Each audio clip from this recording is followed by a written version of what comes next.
আসসালামু আলাইকুম। আমি রুম্পা। আমি রাজশাহী থেকে এসেছি। বর্তমানে ঢাকা ক্যানগার্ড স্কুল অ্যান্ড কলেজের ড্রয়িং টিচার হিসেবে আছি। ওকে। সো সেই ঘটনাটা কি ঢাকায় ঘটেছে না রাজশাহীতে? না, এটা প্রায় ২ থেকে ২.৫ বছর আগের ঘটনা। আমার বিয়ের আগের ঘটনা। আমার দেশ রাজশাহীতে, আমার বাসায় ঘটেছে এবং ঘটনাটা আমার নিজের সাথেই ঘটা। রাজশাহীর কোন এলাকায় বলুন? রাজশাহীর কোনো এলাকা না, ঠিক আমার মানে মেইন পয়েন্টেই আমার বাসা। রাজশাহী মেডিকেল কলেজ যেটা, ওকে, তার পাশেই ওকে, আমার বাসা। ওকে। শুরু করুন আপনার কথা, আমরা শুনবো। ঘটনাটা ঘটে প্রায় ২-২.৫ বছর আগে আমার নিজের বেডরুমে। আমি ঘুমাচ্ছিলাম, রাত ৩:৩০ বাজে তখন। আমি বেশ কিছুদিন থেকেই নোটিস করি যে ঠিক শীতের সময় একটা কালো বেড়াল আমার রুমে আসে এবং সেটা বোঝার আগে আমি বেশ কয়েকদিন নোটিস করি যে রুমে রাতের দিকে একটা শব্দ হয়। ঠিক একটা বিড়াল এসে কোনো কিছুর উপরে বসলে বা কোনো কিছুর উপরে হাঁটাহাঁটি করলে ঠিক যেরকম একটা শব্দ হয় এমন শব্দ। বাট আমি সেটা ১ম এ কিছুদিন বুঝতে না পেরে একটু ভয় পাচ্ছিলাম। তো একদিন হঠাৎ আমি খেয়াল করি একটা কালো বেড়াল আমার রুমে এরকম আসে এবং বিড়ালটা এসে ঠিক একটা নাটকীয় ভাব তার মধ্যে থাকে। এমনি বিড়ালটার মধ্যে মানে এমন কিছু মনে হয়নি যে বিড়ালটা একটু অস্বাভাবিক বা এরকম কিছু। কিন্তু বিড়ালটার মধ্যে যে নাটকীয় ভাবটা ছিল, যখন বিড়ালটাকে একটা কালো বিড়াল আমার রুমে থাকছে, আমি একটু ভয় পাই।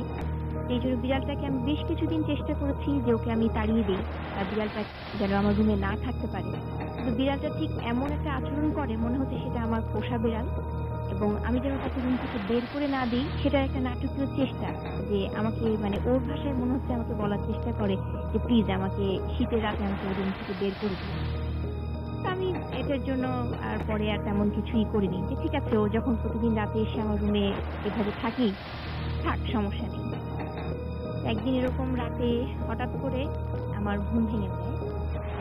আর আমার বাবা প্রায় রাতেই উনি অনেক রাতে নামাজ পড়েন, দোয়া দুরূদ পড়েন এবং ঠিক রাতে উনি ঘুমাবার আগে সবাইকে একবার চেক করেন যে আমরা সবাই সবাই ঠিকমতো ঠিকঠাক আছেন ঘুমাচ্ছি কিনা? কিনা। হ্যাঁ, আমার দাদিকে চেক করেন, আমি ঘুমোচ্ছি কিনা আলাদা রুমে সেটা চেক করেন। তো এমনই এক রাতে এরকম হঠাৎ করে আমি খেয়াল করলাম যে আমার মাথার পেছনে কিছু একটা দাঁড়িয়ে আছে বা একটা কালো একটা আভা। আমি ভাবলাম যে হয়তো আব্বু এসছেন আমাকে চেক করার জন্য যে আমি ঘুমোচ্ছি কিনা ঠিকমতো। আমি বেশ কয়েকবার বললাম, আব্বু, আব্বু এসেছো?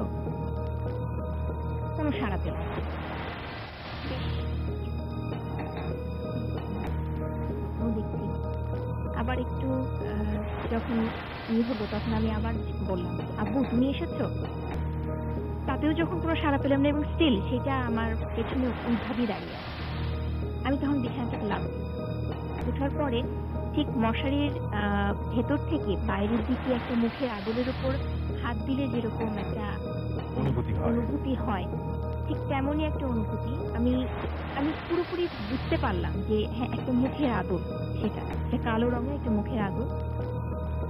আমি তারপরে মুখে হাত দিয়ে আমি জিজ্ঞেস করলাম, আব্বু, আব্বু তুমি এসেছো? দেখলাম তখনও কোনো সাড়া নেই এবং তখন আমি খুবই ভয় পেয়েছি যে আব্বু থাকলে তো অবশ্যই উনি বলতেন যে হ্যাঁ মা আমি এসেছি, তুমি ভয় পেও না, বা এরকম কিছু একটা তো উনি ওনার মতো করে বলতেন। এবং সেটা বোঝার পরে আমি বুঝলাম যে এটা আব্বু না। আমি ঠিক মানে এক লাফে আমার বিছানা থেকে উঠে বসলাম, উঠে তৎক্ষণাৎ দৌড় দিয়ে আমার আব্বু আম্মু রুমে গেলাম। আব্বু আম্মুকে বললাম, ওনারা সাথে সাথেই আমার রুমে আসলেন, লাইট অন করলেন। ততক্ষণে আমার রুমে তখন কিছুই ছিল না। আর যেহেতু বিড়ালটা আমার রুমে আসতো, আব্বুর ভাষণ হচ্ছে যে হয়তো বিড়ালটাই তোমার খাটের মাথার উপরে উঠে বসেছিল, তুমি হয়তো ঘুমের মধ্যে বুঝতে পারোনি।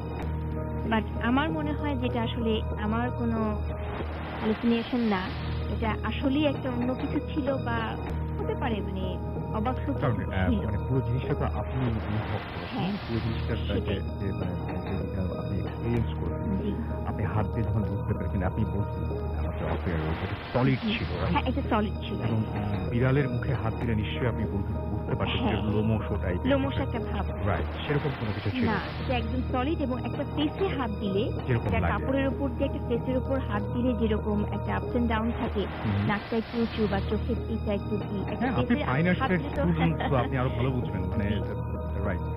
সো এটাই ছিল ঘটনা। জি, ওকে, থ্যাংক ইউ সো মাচ। আমরা ১ম ঘটনা শুনে সত্যি কথা বলতে কি যে এই মুহূর্তে থেকে রাত ভরা বাসের মধ্যে। তারা মানে অনেক সময় হয় না এরকম যে মনে হয় যে কেউ দাঁড়িয়ে আছে। আমার মনে হয় যে অনেকেই হয়তো এরপরে হাত বাড়াতে সাহস পাবেন না, যে হাত বাড়িয়ে দিলেন হঠাৎ করেই কোনো মুখে গিয়ে সেই হাতটা স্পর্শ করবে কিনা, কোনো কারো শরীরে গিয়ে সেই হাতটা স্পর্শ করবে কিনা, হয়তো অনেকেই। আর এই রিস্কটারে আপনাদের ভয় পাওয়ার মতো একটা ঘটনা আমি চেষ্টা করছি এই মুহূর্তে। আমাদের সঙ্গে রয়েছে দিনা। এই ঘটনা আমরা সেই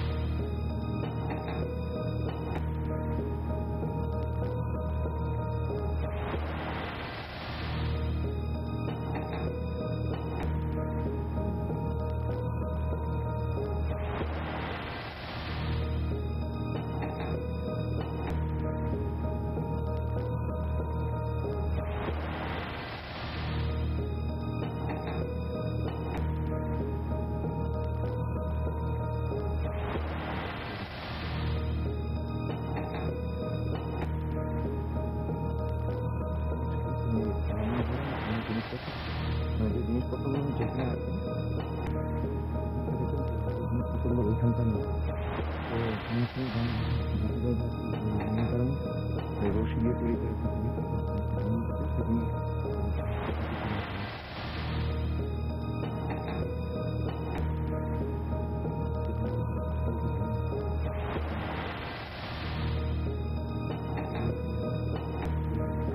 যেটা শুরু হয় যে রাতের বেলা ওনারা যখন ঘুমাচ্ছেন, তো ঘুমের মধ্যে ওনারা ওনাদের পরিচিত মানুষজনদের গলায় ওনাদেরকে নক করছেন, ডাকছেন, এরকম শব্দ শুনতে।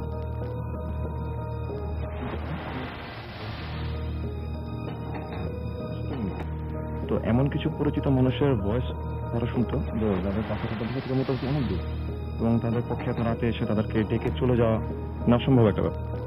তো যাই হোক, তো এরকম একদিন ওই সাকিম ভাই ফ্রেন্ডের আম্মু মোটামুটি দূরই, তো উনি টয়লেটে যাওয়ার সময় লক্ষ্য করলেন যে ওনাদের যে রান্নাঘরটা ছিল সেটা ছিল এই কবরস্থানের পাশ দিয়ে পশ্চিম দিকটায়। তো উনি দেখলেন যে সেই রান্নাঘরের পাশে দুজন লোক দাঁড়িয়ে আছে।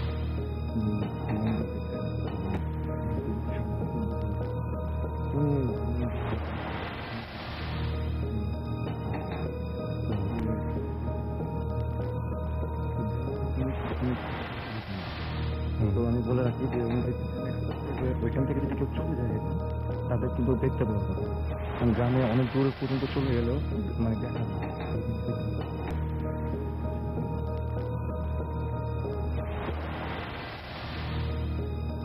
টিউবওয়েল থেকে পানি আনার জন্য যখন যান রুম থেকে বের হন, এবং বের হওয়ার পর উনি ওই সেম দুজন মানুষকে ওই একই জায়গায় দেখেন, এবং উনি যেটা বুঝতে পারেন যে তারা মনে হয় মানে কথা বলছে নিজেদের মধ্যে, কনভারসেশন হচ্ছে।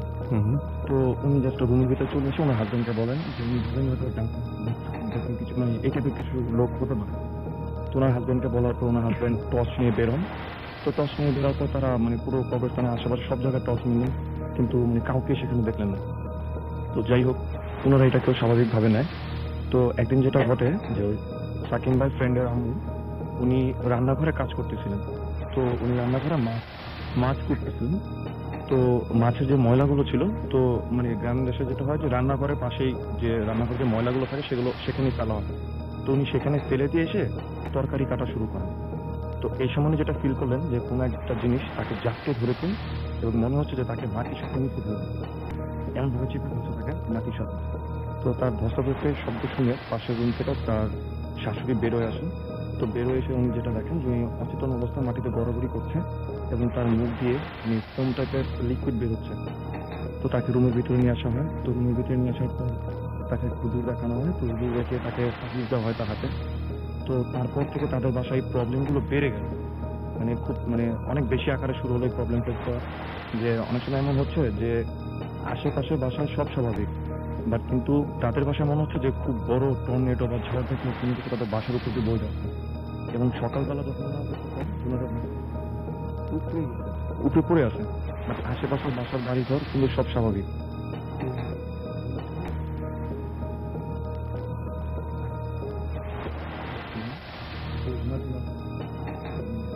ইটের যে টুকরো করে যে সুটকি যেটা হয় বিল্ডিং এ যেটা ইউজ করি, তো এইরকম সুটকি দিয়ে প্রায় 2-3 ইঞ্চির মতো আমি আটক হয়ে গেছে। এত পরিমাণে সুটকি। ওনাদের 3 অ্যাপার্টমেন্ট জায়গা। তো এখানে সুটকি একটু টেনে এগুলো মারবে। তো যাই হোক, আমি মাঝখানে আরেকটা যেটা ভেবে নিয়েছি যে আশেপাশেও কিছু লোকজন যেটা দেখে যে ওনাদের বাসার মধ্যে 2টা লাইটের সোর্স ওটা খুব হচ্ছে কোনো গায়েব তো এরকম সাকিম ভাই যে ফ্রেন্ড ছিল উনি যেটা ফেস করে উনি একদিন ওনার রুমে শুয়েছিলেন। উনি রুমে শুয়ে থেকে উনি জানালা দিয়ে দেখলেন যে ওনাদের দিকে নেমে যাচ্ছে ঝোপঝাড়ের ভিতর দিয়ে নেমে যাচ্ছে। উনি দেখে সেই হঠাৎ তখন উনি রুম থেকে বেরোবে তার কিছু রিটার্ন ছেলেটা উনিও কাছে উনি নাম তো সময় যেটা দেখেন যে ছেলেটা একটা খুব লম্বা এটা সকালবেলা আমি ঘুমাতে ঘুমিয়ে করতে না সেখান থেকে নিয়ে আসুন। তো নিয়ে আসার পর যখন তাদের বাসায় প্রবলেম হয়েছিল সাকিম ভাই ওয়াইফ ছেলেকে তো নানু বাসা বাবার বাসা একই জিনিস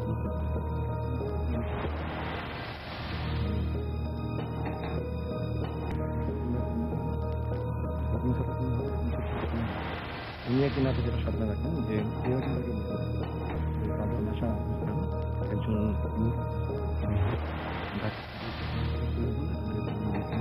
স্বপ্নের মধ্যে হ্যাঁ এটা ওনার নামই দিতে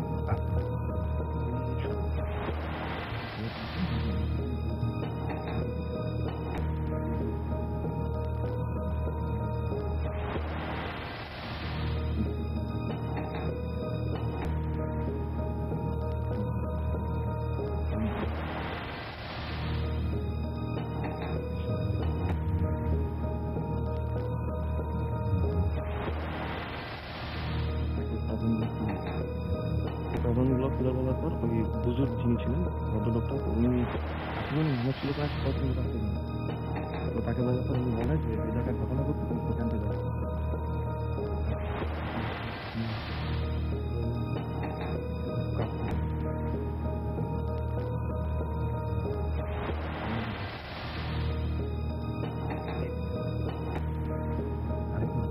এই দুটোই কবরস্থানের জায়গা আমি দিয়ে একটা জিন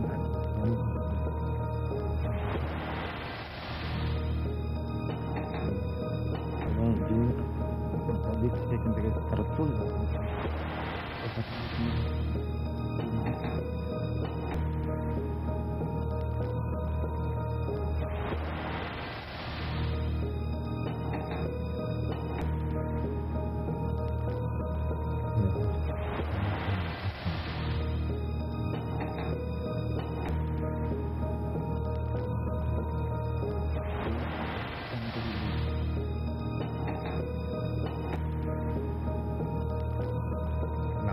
হ্যাঁ এবং ওই যদি যেটা বলেন যে যে দুটো ভূত আছে তারা খুবই নামাজি ভালো যে সুতরাং ডিস্টার্ব করা যাবে না এবং অপরিষ্কার হতে যাবে না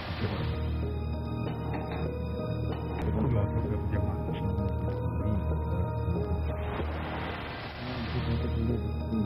এবং এই বাসায় তার মানে একদম সর্বজন বাসায় শুধু মানুষই বাস করে জিনও বাস করে এবং একসাথে ভয় পেলেও সেটা মেনে নিয়ে আমি জানি না যে আপনারা আসলে এই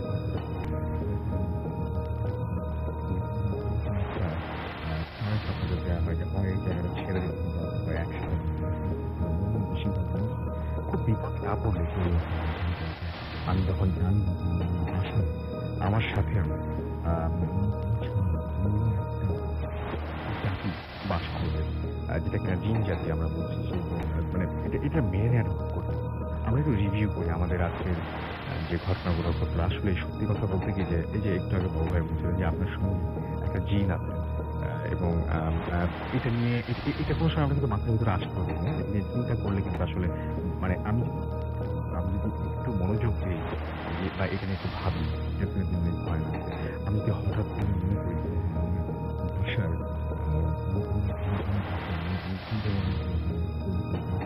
যাকে কিনা আমি আজকে মনে করে হাত বাড়িয়ে দেখবো এখানে মুখের আমি স্পর্শ করে দেখবো। কিন্তু কিছু মানুষ এমন কিছু মানুষ সেই মানুষগুলো তখন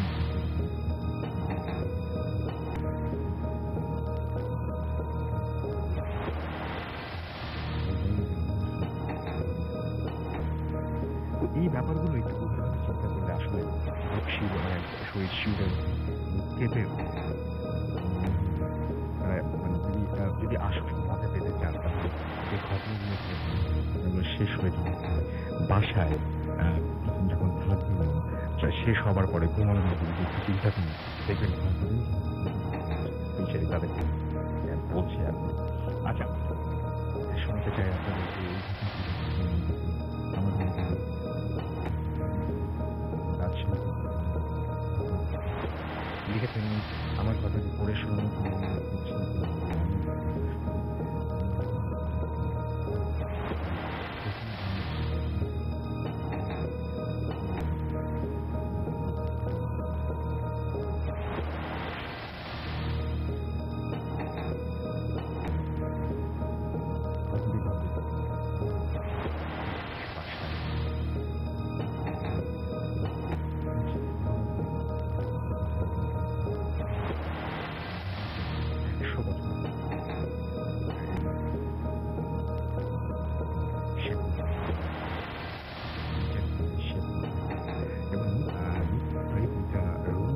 একটি রুম ছাত্রদের মেস হিসেবে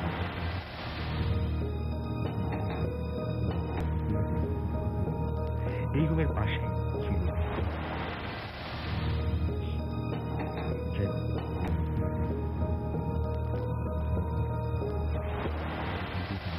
গান শোনান এবং সে শব্দ আসে তখন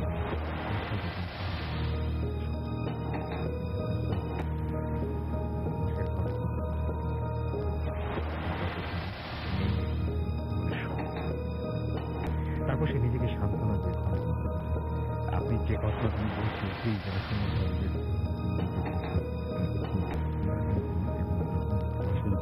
তাহলে আপনার সাজিয়ে নিন এই রান্নাঘরটি আপনার, সাজিয়ে নিন এই করিডোরটি আপনার, সাজিয়ে নিন এই ঘরটি আপনার। যাই হোক তারপর সে নিজেকে সান্ত্বনা ঘরে ঢোকার পরে সে আবার শব্দটা পাচ্ছে। শব্দটা এমন যে কেউ যেন সিঁড়ি দিয়ে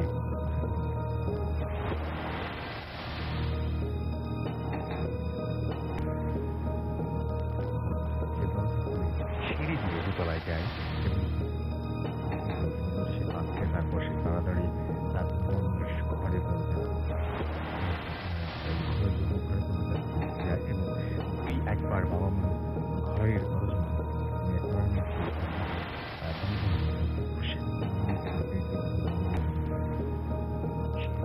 একটু ভয়ে ভয়ে নিচে নেমে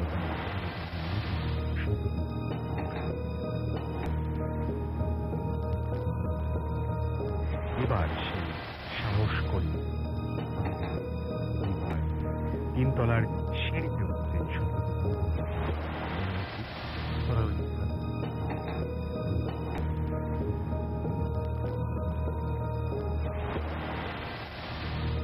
সিঁড়িতে ছাদের সে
সে ওই ঘটনার পর 2 থেকে 2.5 মাস অসুস্থ ছিল। পরে জানা গেছে ওই বাসাটিতে যুদ্ধের আগে একটা পরিবার ছিল, তারা ওই পরিবারের একজন বৃদ্ধা মহিলা তার শিশু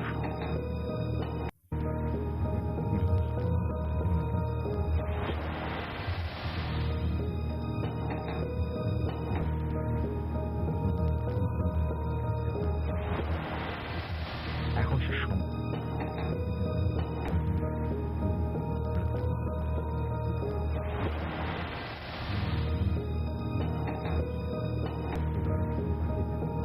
আমরা শেয়ার করতে চাই যেটা আমরা আমার সাথে ঘটে।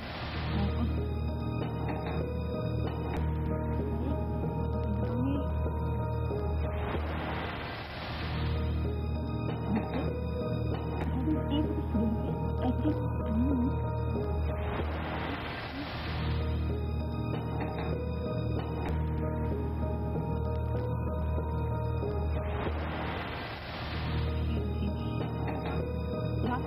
আমি ঘটনাটা শুরু হয় এইভাবে। এর আগের রাত্রে আমাদের বাসায় কিছু গেস্ট এসেছিল। তো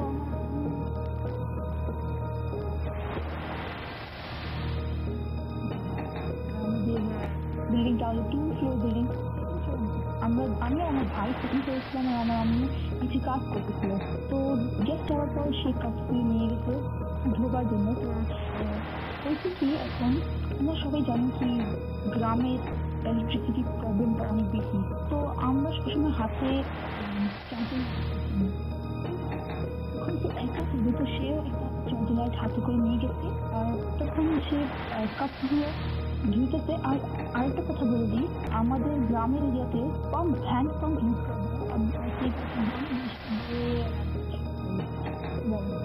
তো আমার কিন্তু কিচেনের ভিতরে একটা বড় জানলা আছে, আয়রন গ্রিল, ওটার মধ্যে আয়রন আর জানার একটু জানলার পাশে রাখতে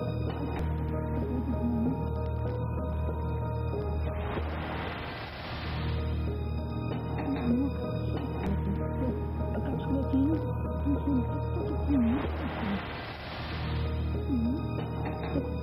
হাত আগে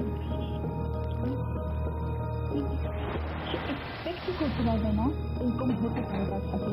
একটা মহিলা, একটা অনেক বুড়ো মহিলার ভয়েসে একটা মহিলা জোরে চিল্লাইছে। আর চিল্লাইতে এত ভয়ঙ্কর ছিল আর কি, যেরকম হল মুভিতে চিল্লায় মহিলার সেরকম সেরকম তার বুড়োটা এত ভয় করছে। লাইটটা নিয়ে সে তার মাথাটা আর ওখান থেকে দৌড় দিয়ে রুমে। আর আমার এই কথাটা বলছে কি, আর এরকম ফিল হচ্ছে কি সে মহিলাটা তাকে ধরতে আসছে, তাকে নিতে আসছে। আর সে মহিলাটা এত ডাক ছিল, এত জোরে চিল্লাইছে। আর ড্রিলগুলো, আয়রন ড্রিলগুলো যেটা, ওটা ধরে অনেক জোরে ঝাঁপি মারতো, অনেক জোরে। তো সে ওটা ভেঙে ভিতরে ঢুকছে। সে কারোর সাথে এই ঘটনাটা শেয়ার করেনি, আমাদের সাথে না, কারণ সে মনে করছে যদি বলে তাহলে আমরাও ভয় পাবো। তো কারোর সাথে বলিনি। নেক্সট ডে যখন আমাকে এই ঘটনাটা বলছে, আমার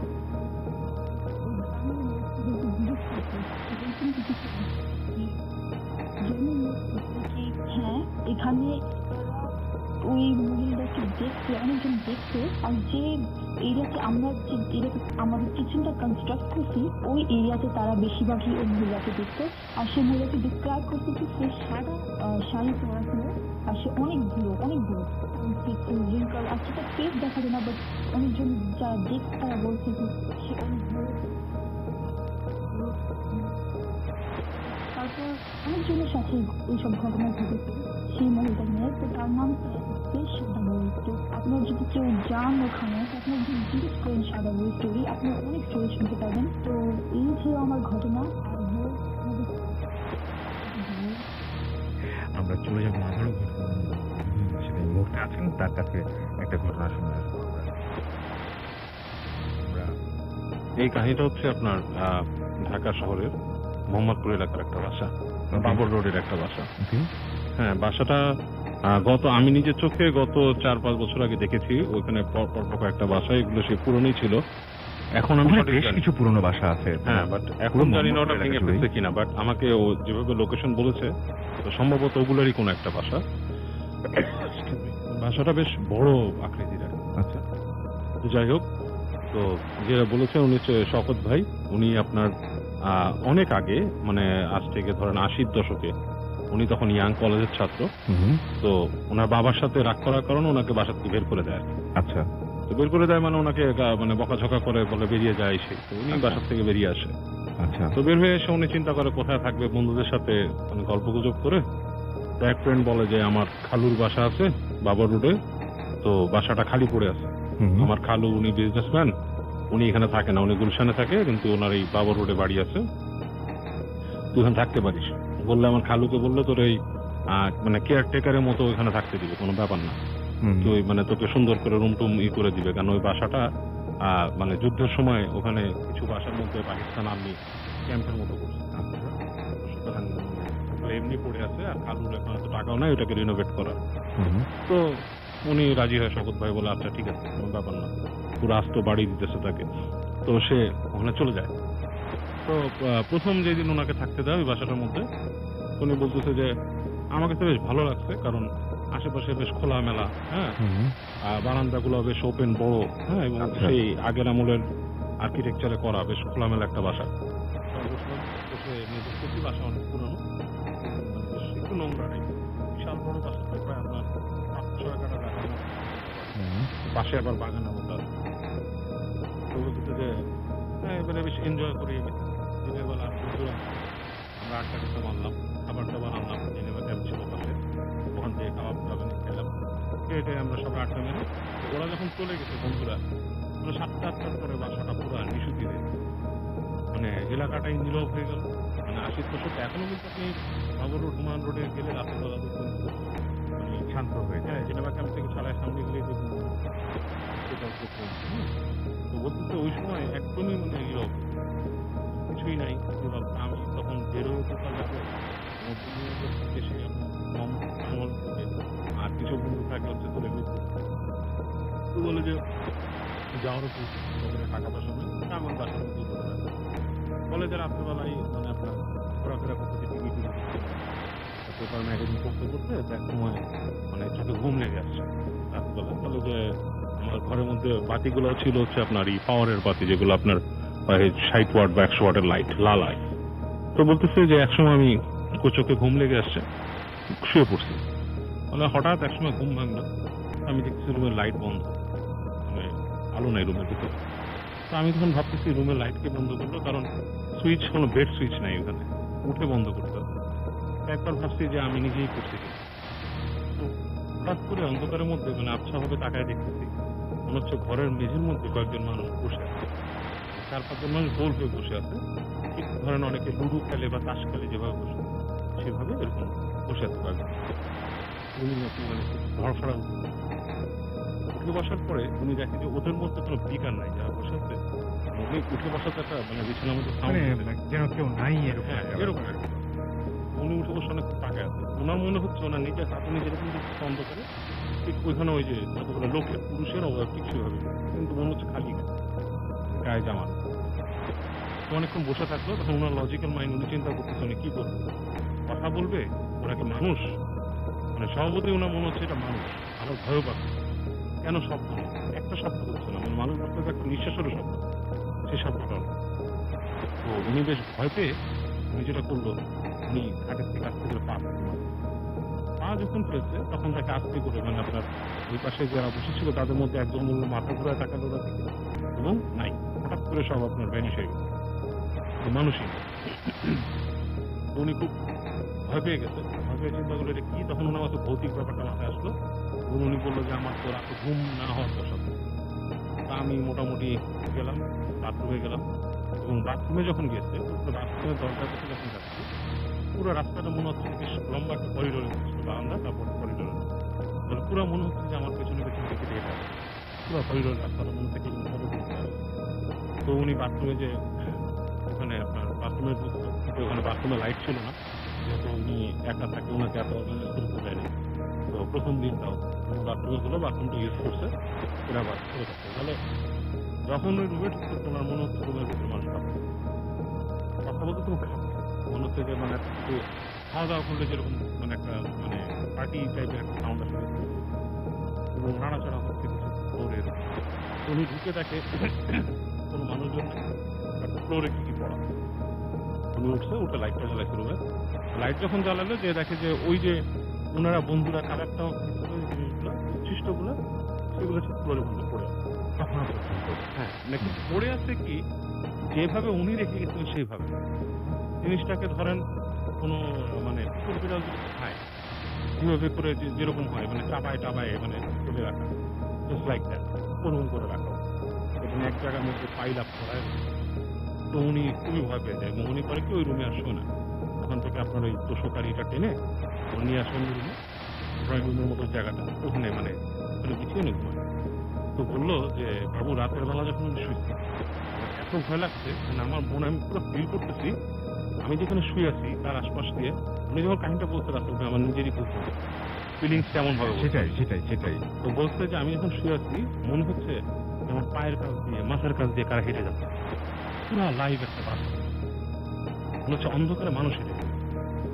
মানে তাদের মানে মনে হচ্ছে কারো একটা বাসায় উনি একটা ইনক্লুডার, উনি উনি হচ্ছে বাইরের মানুষ, বাইরের মানুষ, আর এরা রেগুলার এখানে থাকে। যেগুলো নিজেকে অপরিচিত লাগছে এই বাসায় বাড়ির। উনি প্রচন্ড ভয় পায় এবং শেষ রাত্রে ওনার ভয়ের চোটে উনি ঘুমান। এবং দিনের বেলা যখন উনি ঘুম থেকে উঠেন, এই প্রথম কাজ যেটা করেন, ওনার যে ফ্রেন্ড তাকে এখানে রাখছিল তার সাথে যোগাযোগ করেন। ওই যে এমনি কথাবার্তা বলে, তো বলে কিরে কি হয়েছে, বলে যে আমি ওদের এই বাসাতে দিছিস, মানে আমার কোনো চয়েস নেই, আমার ওই বাসায় থাকতে হবে, আর বাবা বের করে দিতে আমার যাওয়ারও যাবে না, আর ওই চলারও টাকা নেই। আমি আছি। তো একটু দিন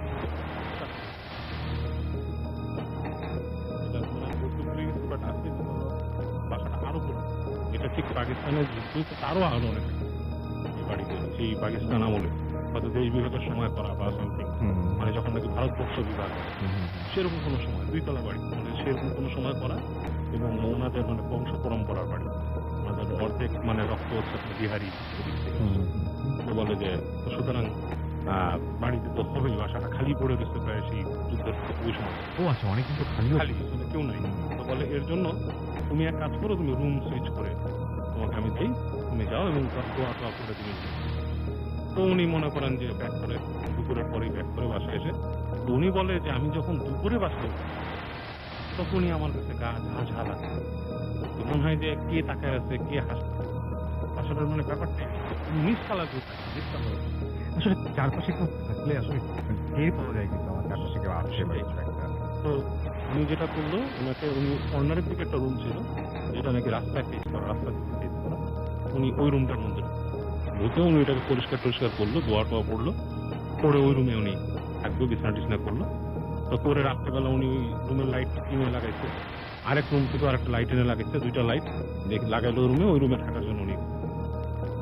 তো বলছে যে এখানে আমি রাত্রেবেলা অনেক রাত পর্যন্ত জেগে থাকার চেষ্টা করলাম যে আমি মানে ঘুমাবো না সব, কিন্তু একা মানুষ তো বলে বেশিক্ষণ আর জাগা যায় না, জায়গা যায় না। একসময় ঘুম চলে আসে। বলে এখানে যখন আমি ঘুমাই গেছি, এবার আমি লাইটটা বন্ধ করে ঘুমাইছি, এবার লাইট কতক্ষণ জ্বালা লাগবে। মানে হঠাৎ করে আমার মনে হলো ঠিক আমার মাথার কাছে যে জানালা, সেখানে 2জন মানুষ ফিস করে কথা বলছে। আচ্ছা, তাহলে আমি তাকালাম মাথা উঁচু করে, আমি স্পষ্ট দেখলাম যে 2টা মানুষ জানলার সামনে দাঁড়ানো এবং তাদের অবয়ব বোঝা যাচ্ছে, মানে পুরো মানুষ না, মানে পুরো স্পষ্ট মানুষ না, মানুষে বোঝা যাচ্ছে 2টা মানুষ দাঁড়ানো। তারা ফিস করে কথা বলছে, হুইসপারিং শোনা যাচ্ছে তার ওকে, মুখের হুইসপারিং। তো উনি উঠে দাঁড়ায় ওই দূরে যায়, একটু সাইডে যেয়ে ওই দরজার ফাঁক দিয়ে দেখতে থাকে যে কি। তো ওখানে ওই ছায়ার মধ্যে যায়, ত্যাগ করতে সে সাহস করে চিন্তা করে আমাদের থাকতেই হবে, তো দরজা খুলে ফেলে। এমনও তো হতে পারে কোনো চোর উঠছে এখানে, বাসাটা খালি, যেই বারান্দা যায় দেখে কেউ নাই, পুরা মানে বারান্দাটা খালি। এবং উনি অনেক ফুলের ধান পায়, যদি ওই বাসায় ফুলের কিছু টব আছে বাট কোনোটাই ফুল নেই, কিন্তু উনি ঘ্রাণ হ্যাঁ উনি ঘ্রাণ পাচ্ছে। এবং সে ওখানে আপনার ভয়ের ভিতরে চলে আসে এসে এবং প্রত্যেকবার বাথরুমে গেলে উনি ওই বাথরুম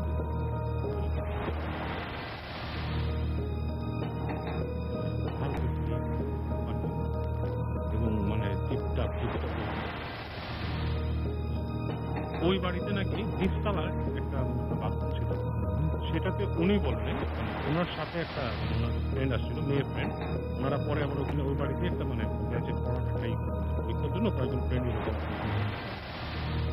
একটা ফ্রেন্ড একবার ওই নিচে ওই বাথরুমটায় গেছে, কারণ সে উপরে বাথরুমটা নোংরা দিতে যায় না, সে চিৎকার করেছে। তো বলছে যে কি ব্যাপার?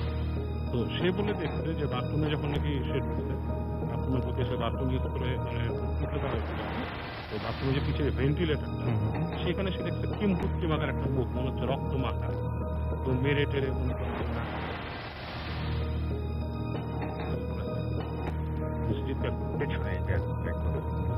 তো এরপরে উনি ওই বাসা অনেকদিনই বলতে যে আমার থাকতে হয়, কারণ মানুষের জীবিকার কাছে ভৌতিক বিষয়গুলো আসলে তখন গৌণ হয়। তো বলতে যে আমার থাকতে হয় এবং অনেক এই ধরনের ব্যাপার স্যাপার সেই বাসায় ঘটে। বলে যে এরপরে ওনারা যখন চলে যায় এবং কালের বিবর্তনে ওই বাসাটা ওই যে মালিক ছিল সে এটাকে গোডাউন হিসেবে ইউজ করে, পরে সে গার্মেন্টস ব্যবসা করে। তো বলতেছে যে এখন জানি না, উনি আর যায়নি। আমাকে যে বর্ণনা দিছিল আমার সেটা আমি রিকল করতে পারি বাসাটা কোন জায়গা। দুজনে বললাম যে আমি ওই জায়গা দিয়ে 2-4 বছর আগে গেছি, তখনও কিন্তু পুরান বাড়ি ছিল। যে ঘটনাটি আমাদের মাঝে আহমেদ, তার গ্রাম শেখালিপুর, থানা লালগোলা, জেলা মুর্শিদাবাদ, পশ্চিমবঙ্গ, ইন্ডিয়া।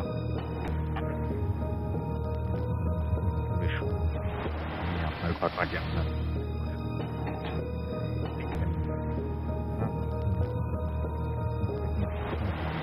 সকল শ্রোতার কাছে শেয়ার করুন।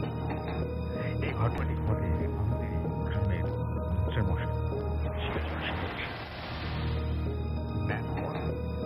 আমি সিরাজুল সাহেবের যে এই ঘটনাটা শেয়ার করেন,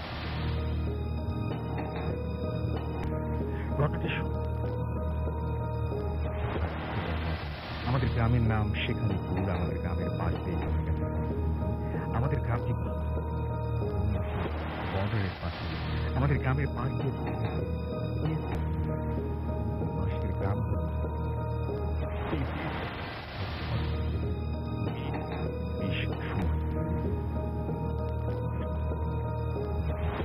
এই রাস্তা ধরে যেতে প্রথম যেটা পড়বে সেটা হলো রাস্তার দুপাশে বিরাট পড়বে, রাস্তার ডান দিকে কবর, রাস্তার পাশে ঘাস গাছ, এরপর আর কিছু এগিয়ে গেলে রাস্তার ধার ঘেঁষে বাম পাশে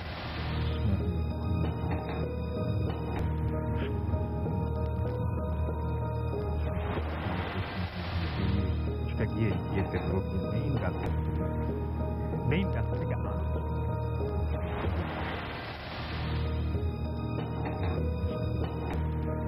সিরাজুল স্যার আমাদের গ্রামের শেখ, আমি তার আশেপাশে সিরাজুল স্যার সপ্তাহে সাইকেলে গিয়েছে ফতেপুর গ্রামের বাড়ি। এই রাস্তাটি জন্য স্যার এই পথটি সে সময় আমাদের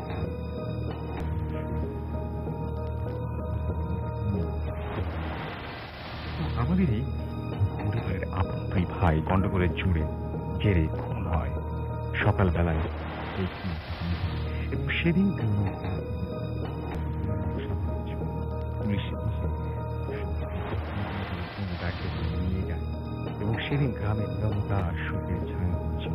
মানুষের ঘর থেকে বেরোতে সাহস, আর পুলিশ কিছু মানুষ ভয়ে ভয়ে বেরিয়েছিল, কিন্তু পরিস্থিতি মোটেই স্বাভাবিক ছিল না, চারিদিকে একটা থমথমে ভাব। সেদিনই আবার সিরাজুল স্যারের ফতেপুর গ্রামে পড়াতে যাবার ডেট ছিল। স্যার একবার ভাবলেন যাবেন না, কিন্তু স্যার ভাবলেন যে পরের সপ্তাহে ছাত্ররা সমস্যায় স্যার বিকেল 5টা স্যারের মনের ভেতরে একটা ফিলিংস কাজ করছিল। আজ এমন দুজন ভাই মারা গেছে যারা তাকে গভীরভাবে ভালোবাসে। এটা ভাবতে ভাবতে স্যার সাইকেল চালাচ্ছেন। স্যার কবরস্থানে গিয়ে এসে মঠের কাছে চলে এলেন। তখন হঠাৎ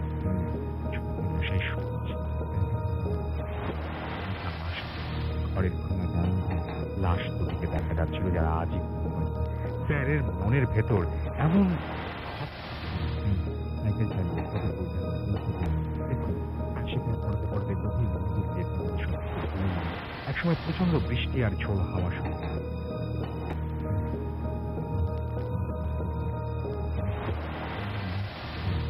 সাজানো থেকে যাওয়ার জন্য তিনি সেই বাড়ি থেকে টর্চ আর সাদা এক হাতে ছাতা। স্যার মেইন রাস্তা দিয়ে চলছেন। একসময় স্যার হাসপাতাল ক্রস করে মেইন রাস্তা দিয়ে স্যারের সেই ঘটনাটি হঠাৎ সাইকেলের চেন স্যার কিছুতেই সাইকেলের চেন করতে পারছিলেন স্যার ঠিক ভাঙা গাড়া থেকে অতিক্রম করতে যাচ্ছিলেন। এমন সময় স্যার লক্ষ্য করলেন তার বাম হাতে সঙ্গে সঙ্গে কাঁধে আসতে তিনি জোর করে চেষ্টা করে স্লিপার রুমে স্যার বসে গিয়েছে। এমন সময় আকাশে জোরে যা দেখলেন দাদাকে ছিলেন রাত্রি দেখলেন অন্ধকার এবং শরীর দুজন লাশ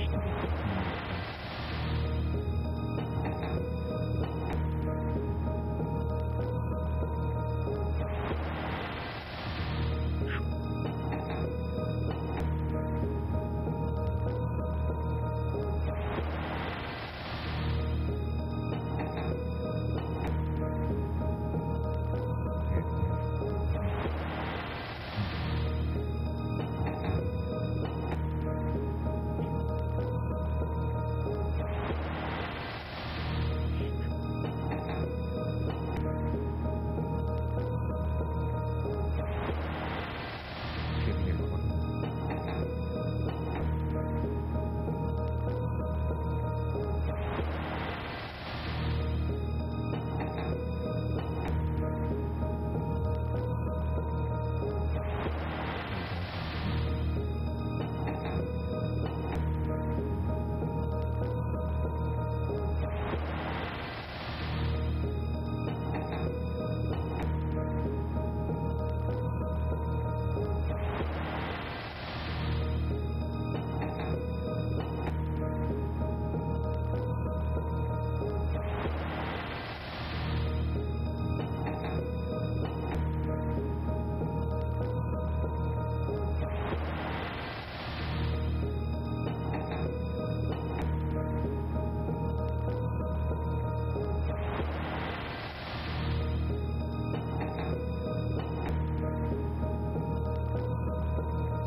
বাসাটা রয়েছে এবং এই বাসাটা মানে যে খালপাড়ের যে জায়গাটা সেই কিছু ঝোপঝাড় এবং কিছু জায়গা রয়েছে এখন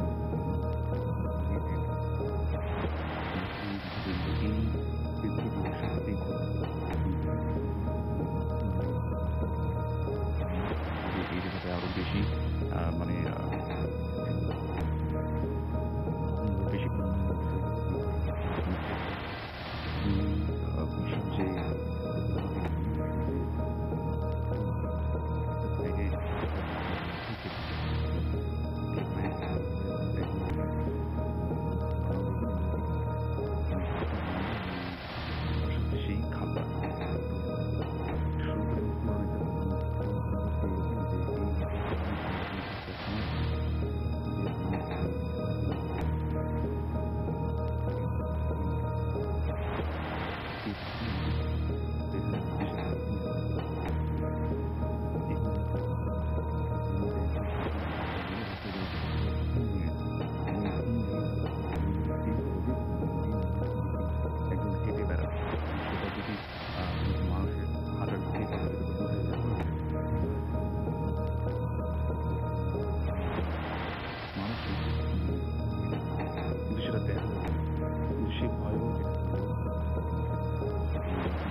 বাসার লোকজন পেয়ে যেতে এবং যেটা হয় যে এই বারান্দাটা এখন ওখানে সবাই যায়, এখন তেমন একটা কিছু হয় না।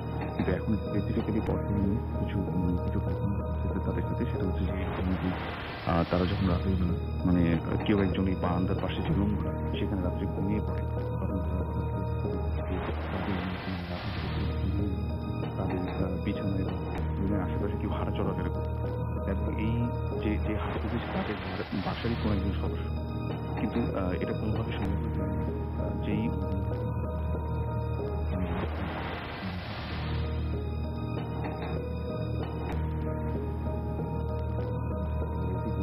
স্পেসিফিক সদস্য তাকে মানে যাকে সে রাতের বেলা দেখেছিল তাকে যখন জিজ্ঞেস করে, তো তারা বলে যে না, আমি তো এরকম রুমের ভিতরে যাইনি।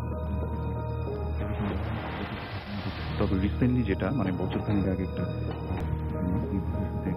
তো সেটা আমি বলি, সেটা হচ্ছে এরকম যে ওই খালপাড়ের যে বাচ্চাটার কথা আমি বললাম, তো সেইখানে ওই বাসাটার একটা মানে স্টোর রুমের মতো বলা যায় একটা মানে জায়গা রয়েছে নিচের দিকে, এবং ওই জায়গাটার এমন একটা রুম যেটা হচ্ছে যে অনেক সময় পুরনো বাড়ি ঘরে দেখা যায় না যে মানে ওই দেয়াল ভেঙে গেছে এরকম, এবং কেউ থাকে না, পুরনো আসবাবপত্র বা কাঠের কিছু ওখানে রাখা হয় এরকম একটা জায়গায়। তো ওই জায়গাটা স্পেসিফিক্যালি দিনের বেলাও কেউ আসা যাওয়া করেন। তো ওখানে যেটা হয় যে অনেক পুরনো কিছু জিনিসপত্র ওই বাসার মানুষজন রেখে দেয়। তো এরকম করতে করতে যেটা হয় যে ওই একদিন মাগরিবের আজান দেওয়ার আগে তো একটা ছোট ছেলে যেটা হয় যে মানে খেলতে খেলতে মানে বল টল বা কিছু একটা মানে ওই রুমটাতে চলে যায়। তো ওই স্পেসিফিকভাবে ছেলেটা যখন ওই রুমটাতে থেকে আনতে যাবে খালপাড়ের পাশে যে রুমটা, আর তখন যেটা হয় যে মাগরিবের আজান ঠিক দেয়নি, দিবে এরকম একটা অবস্থা, এবং ওই সময় ছিল বর্ষাকাল। তো দেখা যেত যে ওই খালপাড়ে অনেক মানুষ ওই ছিপ নিয়ে মাছ ধরতে বসে। তো এরকম একটা সময় সে দেখে যে তার বলটা ওই খালপাড়ের কোন একজন মানুষ ছিপ দিয়ে মাছ ধরতেছে, ওনার পাশে যেয়ে পড়ছে বলটা। দূর থেকে ওই বাচ্চাটা দেখে যে ওই লোকটা মানে নিচু হয়ে মাছ ধরতেছে এরকম মনে হবে, কিন্তু যখন ওই বাচ্চাটা মানে বল নিতে ওই স্পেসিফিক লোকটার কাছে যায়, তখন সে যেটা দেখে যে ওই লোকটা তো মাথা ছাড়া একটা মানুষ ওখানে মৃত। এটা দেখার পরে ওই মানে বাচ্চাটা সেন্সলেস। ওখানে হ্যাঁ এরকম একটা মিথ প্রচলিত ছিল, এবং ভয় এমনকি ওই দিনের বেলা ওই খালপাড়ে ওই রাস্তাগুলো এরকম একটা প্লেস। তো এরপরে ওই বাচ্চা যখন সেন্স ফেরে তখন সে মানে বলে যে এরকম তো সবাই তো মোটামুটি একটা মিথ যেহেতু প্রচলিত আছে সবাই এটাকে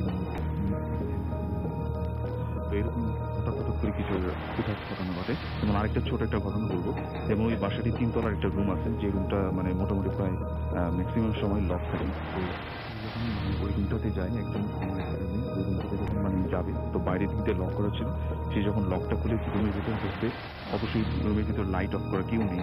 তো ঢোকার সাথে সাথে যখন সে লাইট অন করে, তখন তার যেটা ফিল হয় যে তাকে অনেকজন 3-4 জন লোক ধাক্কা দিয়ে যদি বেরিয়ে যায়, রুম থেকে বেরোলে যেরকম মনে হবে ঠিক সেরকম সে ফিল করে যে তাকে কেউ ধাক্কা দিয়ে গেট দিয়ে মানে 3-4 জন লোক বেরিয়ে গেল, এরকম সে একটা জিনিস ফিল করে, কিন্তু কিছুই নেই, কিছুই ছিল না সেখানে। তো এরকম অনেক ছোট ছোট ঘটনাই বাসার সাথে। আচ্ছা, আমি একটা জিনিস শুনতে চাই, সেটা হচ্ছে আরেকটা জিনিস হচ্ছে যেহেতু পুরান ঢাকার, আমরা একটু আগে ওই যে অফেয়ার শুনছিলাম, গলা জিনিসটা বললে একটু ব্যাপার আছে, এটা কি একটু বলবেন? এটা আসলে মানে এক্স্যাক্টলি আমরা কেউ দেখিনি, কিন্তু আমাদের বাবার কাছ থেকে শুনেছি, দাদার কাছ থেকে শুনেছি যে ওই আমাদের যে আমি যেখানে স্পেসিফিক্যালি থাকি ইংলিশ রোড লাই সাহেব বাজার এলাকায়, ওই বাহাদুর শাহ পার্কের যে ওই রাস্তাটা মানে ওই স্পেসিফিক রাস্তাগুলো অনেক আগের ঘটনা এগুলো। তো ওখানে নাকি দেখতো অনেকে যে রাতের বেলা যদি কোনো কারণে কেউ ঘুম থেকে উঠে মানে রাস্তায় বেরোতো বা কিছু মানে লেট করে বাসায় ফিরলে, বা অনেকে যেটা দেখতো যে গলা কাটা সাহেবের মতো কেউ একজন মানে ওই ঘোড়ার উপর দিয়ে চলে চলে সেখানে যাচ্ছে, এরকম অনেক কিছু দেখতো। কিন্তু তখন তো এত ঘনবসতি ছিল না, তখন লোকজন খুব কম ছিল। তো এরকম অনেকে দেখতো, কিন্তু ভয় আবার সামনে যেত না। তো এরকম অনেক ঘটনায় আমি তো এরকম আরো ঘটনা প্রচলিত রয়েছে, যেমন আমি এটাও শুনেছি যে এইরকম জিনিসটাকে আমাদের মানে ঢাকা শহরের অনেক লোকেশনেই দেখা গেছে। আচ্ছা, গলাকাটা সাহেব সম্পর্কে বাবু ভাই মনে কিছুটা বলতে যাচ্ছেন, মানে এই ঘটনাটা কিন্তু খুব বেশি শুনি আমি, বেশ প্রচলিত একটা ঘটনা এবং বেশ প্রচলিত একটা ব্যাপার। রাসূল ভাই, এই ঘটনা সম্বন্ধে অ্যাকচুয়ালি এর আগে আমি বলেছি একবার যে এটা পৃথিবীর বিভিন্ন দেশে এই মিথটা প্রচলিত আছে। আমাদের ঢাকা শহরের কয়েকটা জায়গা, যেমন পুরান ঢাকা অঞ্চলে বেশি, যেমন ধানমন্ডি 15 নম্বর এলাকায় আমার শাশুড়ি নিজে দেখেছিল বা তার বারান্দা দিয়ে যেরকম মানে একটা ঘোড়ার উপর মানুষ যাচ্ছে, মানে তার গলা নেই। হ্যাঁ, এছাড়া ওই যে ফার্নুন তো বললোই যে ইংলিশ রোডের ওখানে মানে দেখা যেত। এইটা অনেকে বলে যে এই অনেক ব্রিটিশরা ছিল, ওই সময় অত্যাচারী ছিল, তো মানুষ একসময় বিরক্ত হয়ে তাদের অনেককে ডিক্যাপিট করে দিত আর কি। এবং পরবর্তীতে নাকি তাদের এরকম মানে অনেককে দেখা যেত যে ঘোড়ার উপরে শওয়ার হয়ে যাচ্ছে, এরকম নাকি দেখতো। এটা পুরান ঢাকার কয়েকটা জায়গায় এরকম শোনা যায় আর কি।